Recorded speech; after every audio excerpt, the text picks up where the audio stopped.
Right, I'm going to start. Be patient with me because I have to give you all the context and everything. I'm just going to start, okay?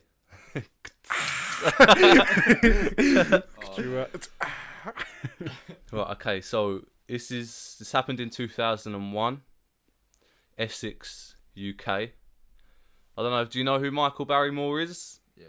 I know the name, but Basically, He's a comedian, isn't it? like, I thought it was a singer. no, well, this is the thing, old school entertainer. So he'd come on, do a set, sing a song, sort of like your old school Saturday night entertainment.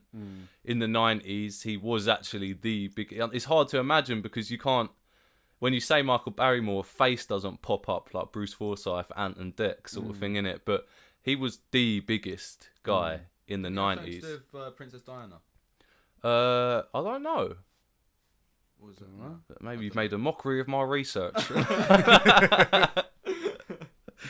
But basically, we're talking about a very famous guy. It's kind of hard to feel it when you weren't alive then, but imagine the sort of, I don't want to say Kim K because they're on fame that no one else has ever seen in history, but do you know what I mean? Your Oprahs and people like that, the big Ellens, the people on telly that everyone knows, that kind of guy. He's a famous guy. Very famous, yeah. Famous guy. Like seriously famous. And seriously rich as well, which always helps, as you'll learn.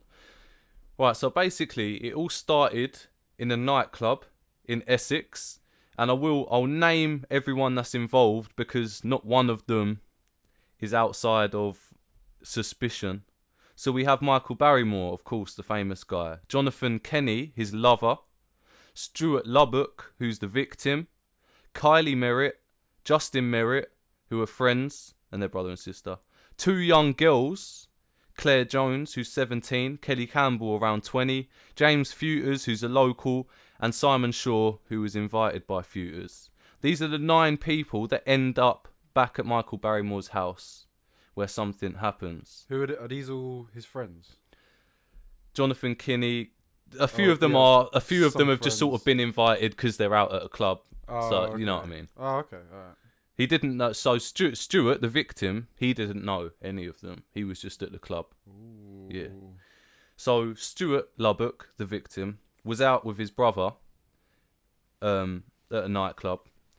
Michael Barrymore has a fight with his lover in the nightclub, and Michael Barrymore ends up on by himself, just chatting to normal people. Stuart chats to him. He gets invited back to Barrymore's house, split up with his brother. He's off into the mystery of the night. So the first sort of string to pull on is that when Michael Barrymore got in the taxi with Stuart Lubbock and the girls, he tells the driver that he fancies a fuck. The lover that he left in the nightclub after an argument gets back to the house about an hour after they did, absolutely furious, according to witness statements. They calm him down. Everything's cool. They start having a party. There's drinks and drugs. Michael Barrymore, I think, tested for... He had poppers in his system, etc., etc. And it gets to about 4 a.m. And Jonathan Kinney, Michael Barrymore's lover, Justin Merritt, and Stuart Lubbock, the victim, use the jacuzzi. So that's 4 a.m. 5:46 a.m. Merritt calls the police to say there's a dead body in the swimming pool. What happens in between? Nobody knows. So let's look at the possible causes of death. He had multiple physical injuries, that of a pretty horrific rape. Severe bruising, anal damage to the point, and you'll have to excuse if I don't preemptively warn you that I'm going to get graphic. One account said that his arsehole was the size of an orange. Bloody hell. So like that's pretty fucking severe sexual assault, isn't it? Jesus Christ. Yeah, you'd think that would be that you'd see that, yeah, someone in a pool and they've been sexually assaulted, yeah. You would assume that the sexual assault had something to do with the death, yeah. You would, innit? Not according to the first pathologist, but this is where there was 5 pathologists they use to state the cause of death. The first one. Well, basically, they all had been told that the victim had been in the pool as a matter of fact, so they all then based their judgments entirely off of the fact that he was face down in the pool. but he was only in the pool according to oral accounts. Officials found him next to the pool. No one official ever saw him in the pool. And it turns out that they never tested the pool to see if anyone had gone in there, but we'll get into that. Right, so the first pathologist, Dr. Michael Heath, says that he died from immersion in water. This was the first pathologist. When you use the first pathologist, you never think you're going to have to use a second or third, innit? You take their opinion. The court of public opinion will accept that authority in it when it's out in the papers the next day. Is that the official way of saying drowned? Yeah. Okay. Yeah, sorry. Yeah, I should have said that. Immersion in water. Nah, that's cool, man. That's cool. Sounds like you just got dipped and then died Yeah, later, innit? You're I allergic dipped to my water, toe so- in earlier. And Dr. Michael Heath was often used by the Home Office, so our government. And I will add as well, the victim's father and his solicitor produced a case to fight it again. And the day after they produced their case, Dr. Michael Heath resigned. Dozens of inquiries started into his past work. Turned out he had a habit, and I'll quote, of arrogantly missing vital evidence. And let me just read to you what he'd missed, which is just incredible. He failed to make any note whatsoever of the length and depth of the lacerations in Stuart's anus. How would you be able to tell what went up there, how it did, whether it was consensual if you didn't actually look at the damage? Failed to make any description at all of the damage to the anal canal. So didn't even mention it, that there was damage. Failed to make a histological examination of the lungs, which is normal practice when someone drowns. Failed to call for a sample of water from the swimming pool, which would have provided evidence of diatones in the pool, which is the chemical reaction that you can tell a human body's been in there. And failed to mention the blood spots. These blood spots are pinhead-sized blood spots around the face and neck that imply suffocation rather than drowning. Epstein. Sorry. Yeah. So he missed all of that. But the other four pathologists, Chris Milcoy, he says he died of a heart attack / assault. He says, and I quote, definitely not an injury from consensual sex. Ian Calder, third pathologist, says he dies of asphyxia, suffocation. He says there's no water sample, so no way to conclude drowning. Makes sense. Carey, the fourth pathologist, he says that he died from serious sexual assault. No possible benign or accidental explanation for the nature and extent of the injury. But in 2006-2007, Barrymore started, obviously because they just said it was asphyxia, they never really mentioned the sexual assault, etc., etc. Barrymore believed their injuries were caused either by hospital staff using a rectal thermometer. Do you know what a rectal thermometer is? Yeah. It's really thin. It can't cause that much damage. It's got a round tip at the end, so it just can't. You could be assaulted with it, but it wouldn't widen. It's designed to be easy access. Yeah, they're not. The hospital aren't gonna ruin all. Do you know what I mean? Yeah, it doesn't make sense for them to use something that would just completely rip your insides out, or by a necrophiliac. And he wrote in his 2006 book, which was, if you see it, it's like this book that's basically, woe is me, I lost my career and I didn't do nothing wrong. He says, the truth is there is no witness or forensic evidence which in any way supports the theory that he was attacked at my house. That is a categorical lie. So we've got the pathologists, the original pathologists, completely missing all of the evidence of the rape, saying that it was drowned, even though there wasn't actually any evidence for that. We then go on. Michael Barrymore claims to have found the victim, looking him in the eye as he found him. It was pitch black outside, so that's a lie. Jonathan Kinney, his lover, said in his initial statement that he found Stuart, but face down. James Futers, also there, in his first statement said he didn't see anything, and then in his second statement said that him and actually Shaw, another guy, found him, not the original two. And the coroner on the original case highlighted how no witness could properly explain or corroborate anything that happened around the injuries. So it's a complete mystery. The two young girls there, one being 17 of course, bit of a red flag as it is, were supposedly ushered into a back room, so know very little about what actually happened, but one later said that she was sure she heard people talking about a rape. So that's the cause of death. We've got the cause of death not down, but there's more suspicions at least for someone like us to just look at and see it's probably not drowning. Okay. The police, surely they found evidence. Well, they didn't take any statements at the scene, which they would, you know what I mean? If that was me or you, we'd have been taken straight down to a cell and interviewed from there, innit? They left it for 3 to 4 days to start collecting statements. They got Michael Barrymore's manager to take the pool temperature for them, so that they got someone who's intrinsically linked with the possible perpetrator, and they're getting him to collect evidence for the police. It was about 23.9 centigrade, so that's colder than average. Michael Barrymore says that he opened up the pool early morning to warm up, but it was new and it hadn't been used all winter. So we're talking about a pool that would have been freezing. And Stuart supposedly was in the pool from 4 a.m. when they were in the jacuzzi till he died, splashing around and having fun. And somehow everyone just left him there, and a really fit and healthy man. Because that's another point to make as well, is all the pathologists said that apart from what happened, he was a very fit and healthy man. Fit and healthy men don't tend to drown in swimming pools. Like they can get out. The same goes with women, but you know what I mean. Yeah, there'd need to be something foreign in there. Yeah. If you could swim, you wouldn't just drown in a swimming pool. The sea, bit different, but a swimming pool, you're what, 2 strokes away from touching the side? Do you know what I mean? Well, we had a friend that passed away from something like that. Yeah, that was because of drugs, wasn't it? Yeah. Got trapped in the river because of the plants that are down there and shit.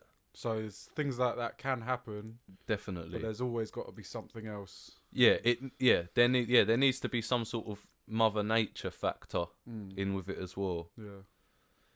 Another thing with the police, they didn't search the property initially. So a murder's happened and they didn't search the property.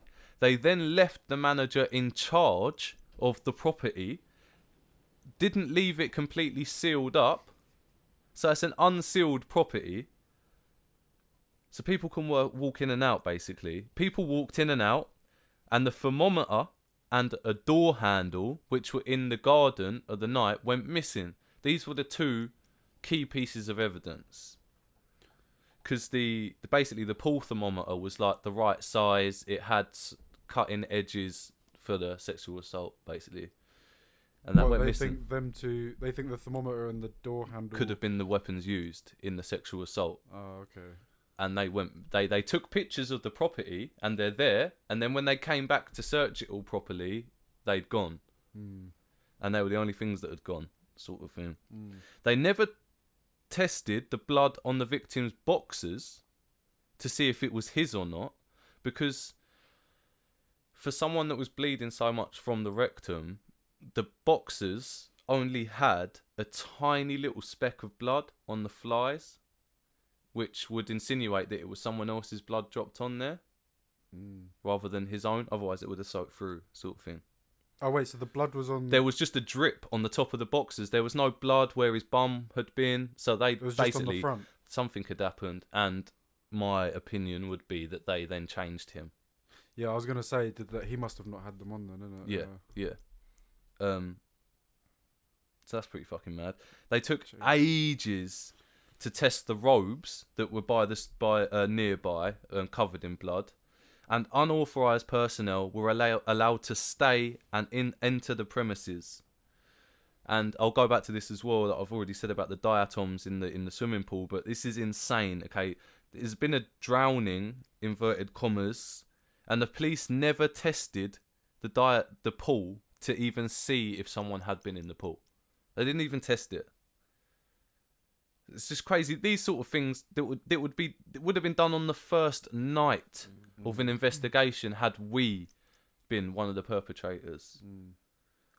The intelligence report that they read out at the original legal hearing stated, this is where 2 people had been paid off by Michael Barrymore to not give evidence against him. And this wasn't mentioned in the recent documentary that came out on Channel 4. It's still worth a watch. It's on 4OD. Barrymore, The Body in the Pool, I think it's called. It's worth a watch still. Because you get to see... That's the thing, because the imagery of the documentary, you get to see what they all look like, and it makes it a little bit more personal. Kind of easier to engage with, isn't it? Yeah, especially when you see like Stuart, the victim's dad, Terry, and that. It's just like it cuts through, proper cuts through.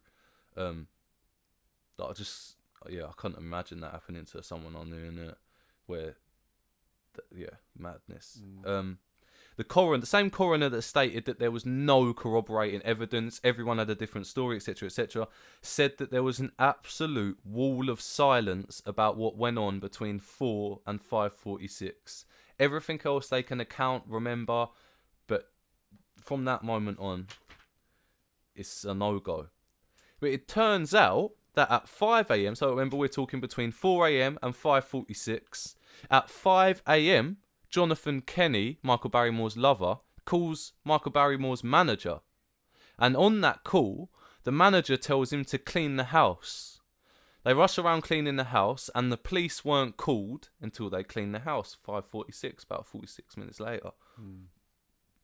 The same man who read that evidence to the court, Mr. Beggs QC, went on to say, after he was found, others were seen to help him, giving him CPR, but the claimant, Michael Barrymore, was seen rummaging through drawers, and he is observed carrying something under his arms. His counsel says that this was just a jumper, but he did pick something up and do a runner. They've all admitted that. But in fact, the official statement from Claire Jones, the 17-year-old girl, goes on to say that he had a bundle of material under his arm. First thing that comes to your mind is like material like clothes, but material back then, paper, photos, pictures. Oh, okay. What, so he ran off with a big pile of pictures or something? Wrapped him in a jumper. He took loads of things out of the bottom of a drawer and wrapped it in a jumper. He didn't take a jumper. Oh, so it's... So maybe pictures of previous attacks, maybe of that. Maybe that's their thing. Oh, so there could be more than one. Well, this is it. Like they never, the police, no one ever goes into this or thinks about this because he's too big a profile to accuse someone of. Like, if you accused him of that, you're more likely to go to jail than he is. Oh, like, do you know what I mean? It's just mental. I mean, my Epstein boys out there will be drawing lines and two in fucking like crazy right now. Trust. So yeah, that's an official statement. And Jonathan, the lover, was rushing through the bungalow before the ambulance and police arrived. I got the impression he was hiding something, and that's the young girl. The three of them, the three that were in the jacuzzi with him and that, and Michael Barrymore, ran to Simon Shaw, one of the people there, his nearby flat. So it happened, and they just fucking done a runner. You wouldn't need to do a runner. Because the thing is Michael Barrymore's now spun this as in he just went by himself because he was in such shock that he had to leave. I get that you would just find yourself walking down the road like what the fuck has just happened. But three of them ran away with stuff to the nearest flat. Like, that's not what you do in a panic. If we went outside and there was a dead body in the thing, all three of us wouldn't run down the road with some stuff out of your drawers. Unless we had something to do with it. Unless we had something to do, or at least had other stuff to hide that this would then dig up. Yeah. Whatever. So, nobody knows what happened to him. Everybody bar the young girls are being very shifty. Could it have been an accident?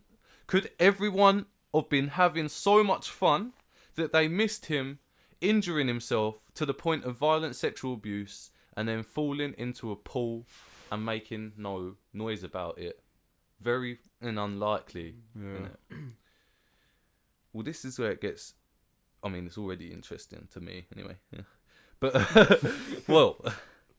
So, you guys, we're locked in. We're locked in. The neighbours reported hearing screams at around 5 a.m, just before the manager was called. We know that the call to the police was made at 5:46. Okay, so the neighbours said they heard screams at around 5 a.m.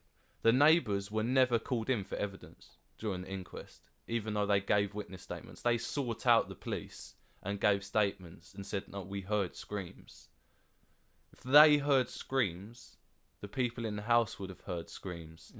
There isn't any, or I don't recall, and I'd look out for it, any mention of there being music, or at least music loud enough that anyone thought of mentioning it. And if they were trying to bury the hatchet and get away with it, the first thing they would have said was, well, of course we wouldn't have heard him. We had the music up. It'd be the first thing you'd say in it at a party. It's obvious to say. Yeah. Nobody's mentioned it, so I can only assume that there wasn't music. It wasn't that kind of party. Like, they're older, innit? They get drunk and chat and shit. Do you know what I mean? Yeah. So the neighbours heard the screams. No one in the house did, apparently. And they never got called in for evidence. So let's go back to the physical evidence at the scene. We know his anus was bleeding even when his body was in the morgue, because it was that bad. Jesus. And I've said about the boxer shorts only having one tiny blood stain on the fly. So, as we insinuated earlier, did someone change him after an assault? Well, another weird statement that comes from nowhere, doesn't add up to anything, and turns out not to be true anyway, is that Michael Barrymore said to the inquest that he couldn't save Stuart, even though he said that he walked out and he was quite obviously dead. Said that he couldn't save Stuart because he couldn't swim. But his ex-wife and countless others said they've been swimming with him. There's pictures of him out at sea on a boat. Michael Barrymore's saying he can't swim. Yeah, but he's got a swimming pool. He's got a fucking... Yeah. What? In it. What? In it. And there's pictures of him out at sea on a tiny little fishing boat without a jacket. And you would not be in the sea or near the sea without a life jacket if you couldn't swim. Yeah. Like, it's beyond... That's like saying that someone that doesn't climb would just free climb a mountain. Yeah. No one would do that. The fear would override you, innit? That's just how it is. Okay, so quick little recap. 9 people. They go to a nightclub. Michael Barrymore and his lover argue. They get in the taxi. Michael Barrymore says to the taxi driver, I wanna fuck, in quite a seedy way. Lover turns up angry. They get calmed down. The party starts. 4 a.m. They're in the jacuzzi. Neighbours hear screaming at 5 a.m. About 15 minutes later, Michael Barrymore's manager is called. 5:46, there's a call to the police. Michael Barrymore does a runner. Police do not conduct a search and or witness statements. They leave the property unsealed. Evidence missing. Manager takes the temperature and collects evidence. No one tests the water for drowning. First pathologist, miss injury specs. Drowning ends up disgraced. Everyone was the one who found Stuart. No one knows how he got injured. Blood evidence ignored. Witnesses paid off. Witnesses not called. An open verdict was the verdict they came to, our lad, on the case, which means that they just couldn't determine what even happened, let alone charge someone. Yeah. He's since been on Celebrity Big Brother. This is where you might remember him. Do you remember the series with Chantel, the Paris Hilton lookalike, and Preston from The Ordinary Boys? And they were a bit of a famous... Jimmy Savile was on it that year. Oh my god.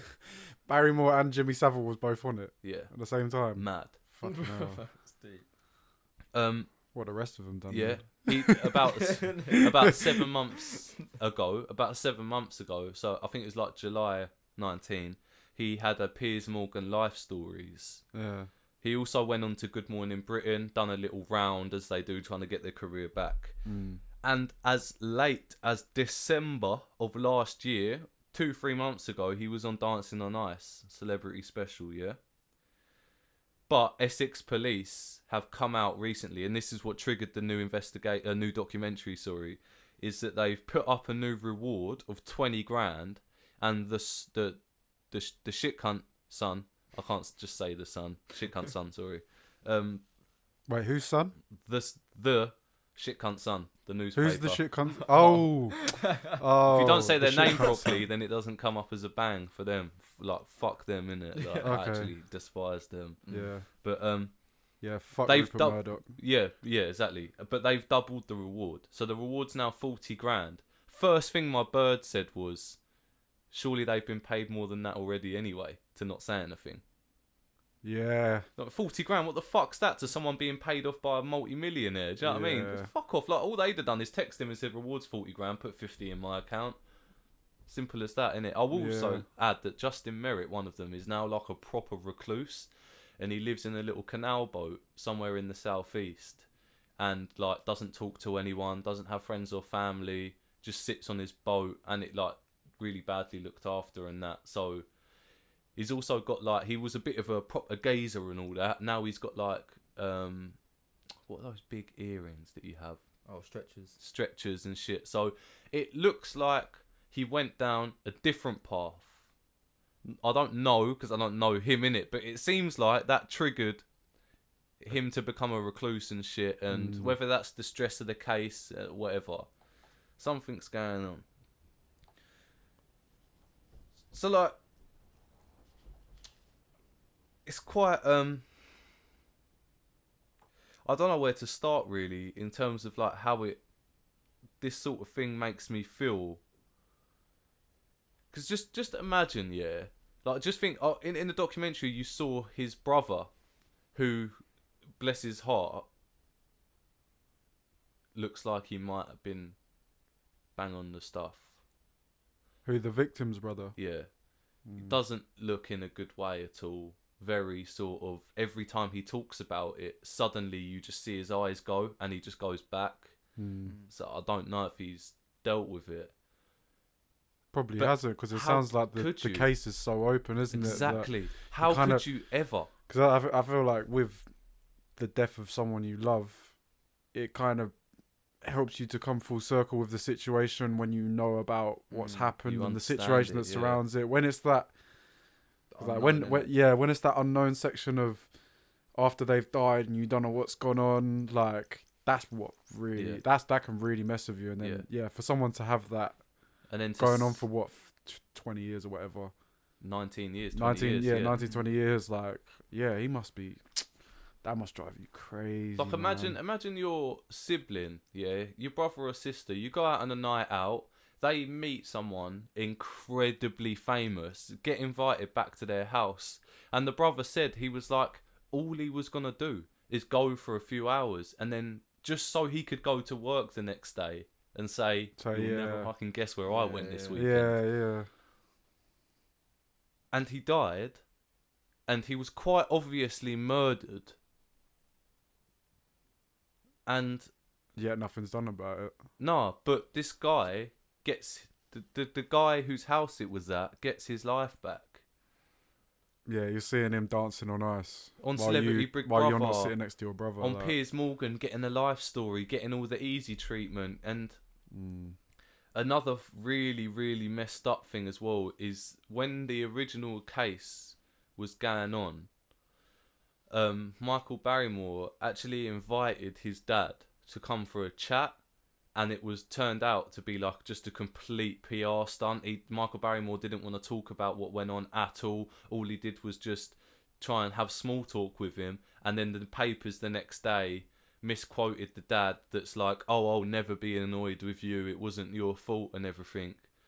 And that's like completely like Stuart's dad went there to try and get some answers, and he just got turned into a PR stunt to get everyone off of Michael Barrymore's back. Like, oh, it doesn't matter because the dad doesn't care anymore, sort of thing. Like bruv, that's messed up, man. it's so messed up to think that like something like that could happen to one of your family members and nothing will ever be done about it.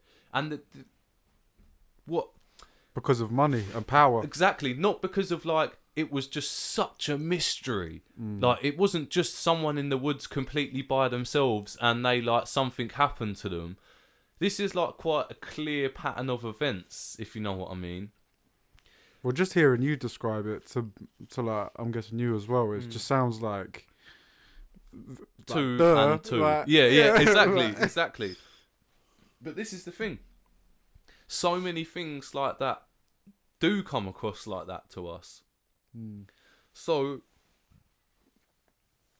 I mean, I've got my own opinion in it. But if just quick off the bat, if you had to be judge and jury right now, What would be your verdict?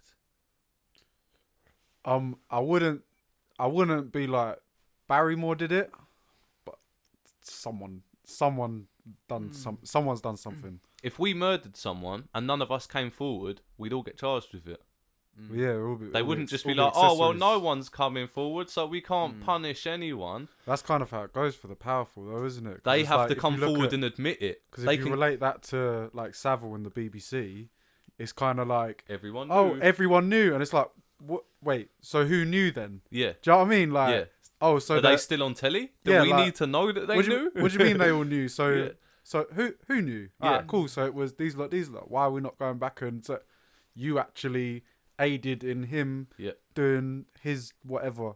Yeah, and then yeah. Is there anyone in show business not compromised, do you think? I don't think there is. I know this is going into, for some people listening, this might be into conspiracy land for them, innit? But I don't think you would be trusted with that much of a public platform unless you are compromised. Because these are the biggest stars we're talking about that are compromised. Yeah. These little ones, they're not better than the big ones, and they ain't gonna Well, be yeah, there out Jimmy of was talent. like Jimmy Savile was like one of the biggest people in the UK. A lot of obviously, and then what you're saying about being on a platform and being quite high up in the social hierarchy of life, and I'll just put this on England. I won't go into America because that's a whole other story. Yeah, but yeah. with England, 'cause you're talking about people being given this platform and stuff, and this was something you actually touched on the last podcast about like how this power is being given to politicians, and now we're hearing about all the grooming gangs and all this. There's so much. There's so We much, haven't and it's even like taken the but lid off yet. I we're don't think. sitting there and everyone's like someone in the BBC knew about Savile and no one's going after him. Yeah. There's MPs who know about all the rings and stuff. Theresa May, I think she literally physically lost yeah, that a was it. physical dossier Yeah. that she was handed. Yeah. I can't, off the top of my head, I feel like it's And like so- 24 different people. I'm thinking 24 or 26. I had 274 pages in my head. No, I wanted One to of us say is- that, yeah. but I'm thinking, I didn't want to go with that. It was 200 something pages Yeah. on 20 something different government officials / MPs / civil Hey, service, someone whatever. dropped the facts in the comments. Someone Yeah. dropped the facts. But It'll what- only take a 2-second Google. But innit? what I was saying is like, it's not just we think about it as celebrities are all in It's this just a position little of power. group of them It's that just are a bit it's just- seedy. It's just the celebrities, Yeah. the weird creative types, and it's like, wait a sec, No. it's This the isn't people about- running the fucking world. It's not about Genuinely. creativity. It's not about being arty or hippie Like, or a put bit it weird. put it this way, I'm not gonna say Boris is a pedo, but It would absolutely not shock me. no, I'm not. No, I'm not even gonna say Boris is a pedo because I haven't heard no. anything like No. that. But what I would say is, would you bet your life that Boris doesn't know anything about pedos? Do you know what I'm saying? 1,000,000%. So And a now lot- we're sitting there, us as the UK population, we're sitting there and we're looking at, and then it's like, they all Prime must know Minister, one. our Prime Minister knows about child sex trafficking. Yeah, That's mad. yeah, And people are going to vote for that. yeah, Do you know what I'm saying? It's crazy. yeah. It's fucking crazy. Like, it from what you said in the last podcast, it needs to be taken out of these people's hands. It's this cool club. It's this... Yeah. We're getting too much into politics. I'm sorry. I'll Yeah, stop yeah, for that. yeah. We're getting No, too no, much no, into no, politics. no. But Good point, though. back to Barrymore. Well, I've already asked this about the judge and jury. What would be your verdict? Yeah, someone... And- sounds like something's happened. But Yeah. we can't... Like, without scientific evidence, we can't really know who did it. Or at least a witness statement or something. Yeah. This is just from Yeah. my perspective of hearing Yeah. what you've said. Yeah, because I'm thinking there's evidence that something happened. Yeah. There's no evidence as to who. Yeah. But like we And just Barrymore's just the big name who was there. It's so his house. and Yeah, it's yeah, his yeah, house. yeah. So automatically you kind of got to put he's his face on it. gay, but that's the thing, which sort of derailed the actual investigation is that all of the pushback against him not being blamed was that it was obvious because he's gay, so he must be a bit of a weirdo, and so that completely. Wait, what do you mean? Do you mean like a Kevin Spacey situation? Where it just Whereas completely watered down Yeah. the argument to actually investigate, because they were all everyone that was for the investigation just wanted it because he was gay. Yeah. If you know what I mean. Yeah, because with like Spacey, it's like oh, he touched underage boys and that, and then it's like he was like, oh, by the way, I'm gay, and then it was like everyone kind of forgot about the problem and just like talked that, about him being gay, and it's like he had come out before that. Oh really? I thought he came out with that. No, he came out not that long before. Maybe I think it was a couple. Maybe of years, Maybe he must have known that something was coming out. Then But that's the thing. I always think these people, Bro, they get an ear in. Yes, They get an ear in. Don't ever. I can't think of the word. Acting complacent. Don't treat them like it's all just an accidental, happy-go-lucky mistake. Like everything that they do is calculated, and 5 moves before any of us catch on to it. Fully.